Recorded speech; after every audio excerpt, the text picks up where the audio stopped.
you about aquaponics and backyard gardening. Natural, organic, and pesticide-free. We grow food that's good for you and me. Howdy and welcome back for another video clip. In this video I'm going to go through just a walkthrough with the greenhouse and show you a few things that I've done.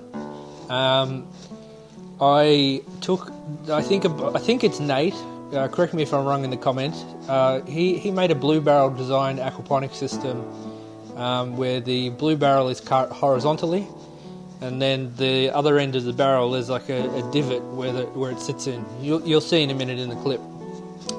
But instead of doing that using the aquaponics method, I decided to fill them with soil. So I have a comparison with the soil versus the aquaponics to see which is doing better or vice versa. And also I can start my seedlings in there, germinate my seeds and then transplant them into the aquaponics. I believe we're in spring at the moment. Correct me if I'm wrong. Might be stupid not knowing that considering I'm a gardener. I think it's going to work out well. I managed to fit in 4 beds, and there was also a sale on a potting mix at Bunnings. It was a tomato and vegetable mix, which was about $3.50 Australian per bag, which is actually very cheap. Enough of me rambling, let's roll the clip. So what I've done is I've used the old barrel ponics method. So actually Jay Endra, I'll put a link to him somewhere in the clip. He gave me these barrels which we cut out using Nate, I believe, his template.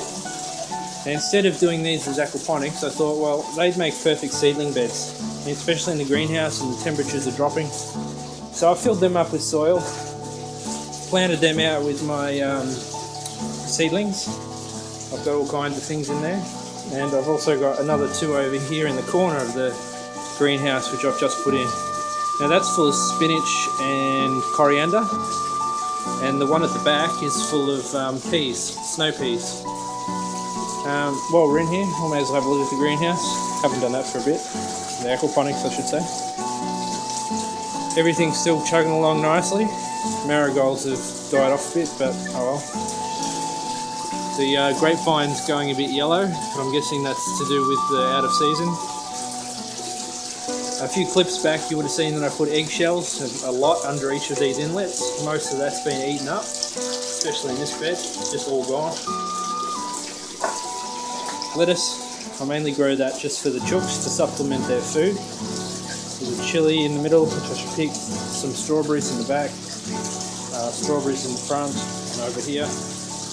And the peas I'm planting on the edge, so hopefully they drape down rather than run them up.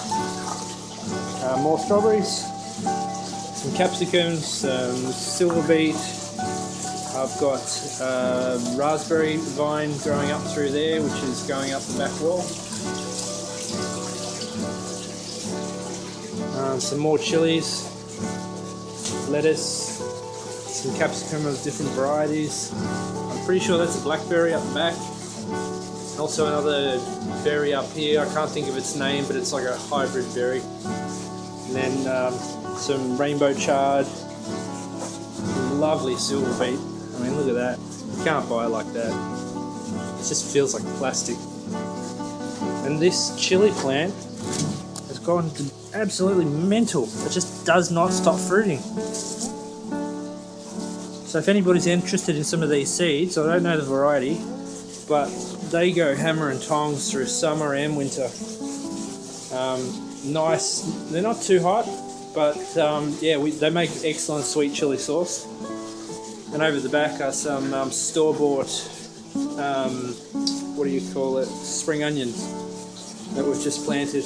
I'll let them go to seed and try and get some seeds off them, but knowing the old commercial companies, they probably won't germinate, but they're still growing nuts in there. So yeah, the greenhouse is going a bit crazy. I'm letting it go a bit feral over winter because it's been a bit chilly, a bit cold. The temperature in here at the moment is at which it won't, 19.5 degrees Celsius at 65% humidity. So that's pretty good considering we're in I think we're in winter or we're in spring. I don't know. But yeah, and the passion fruit. A few comments I got was to get rid of the graft, and which is what I have. And now I believe what's left is the actual passion fruit itself. So we'll see what happens with that. I'll also give you some growth updates on these beds. It's mainly for the warmth. And in the other clip you would have seen me bury this 1,000 litre IBC. That'll be the new sump. So all of these I haven't decided yet whether I'll keep them constant flood or go flood and drain. I've had no issues with constant flood, but I might experiment with flood and drain and then drain them all into this big sump. I'm thinking I'll make a nice little Merbu box over that so it doubles as storage. Okay, I think that's it for now, guys. Hope you enjoyed the little update. Actually, before I close off, I'll give you a quick clip of the floating raft outside, and I'll also put a photo of the potting mix I used, which will be up the corner about here. Cheers, guys. Alrighty, here's the tank. Now I did initially have some water issues with the water with it all went a bit gunky, but Jayendra decided or gave me the idea that if I change my water inlet to be above the water instead of going to the bottom of the tank, maybe it'll stir it up less. And I also put my slow on I don't know if you can quite tell, but it's on a slight angle. And overnight that water has become near crystal clear. So yeah, I originally had the inlet feeding the bottom of the tank, but that appeared to not work so well. The floating rafts are doing awesome. This one had been attacked by the chooks, but you can already see new growth in here. I've also got a little, I made this up out of that padding that you walk on, that they have on shop floors. There's some shade cloth sewed to it, and that's got some duckweed in there. So the shade cloth underneath is to stop the fish obviously eating it from underneath.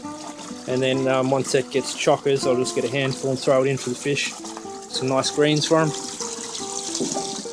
Around this side, everything's still growing. See if I can lift this up, it's quite heavy. Yeah, we've got root growth underneath, so that's working. So there's a new water inlet. I've got all my air over here next to the inlet. Hopefully that would circulate the aeration through the water. I don't know if that's true, it's just a guess. I don't know. Maybe comment below if you know if it's better off to spread your air stones or put them all together. I'd be interested to hear. Alright, that's it for this update, guys. Catch you later.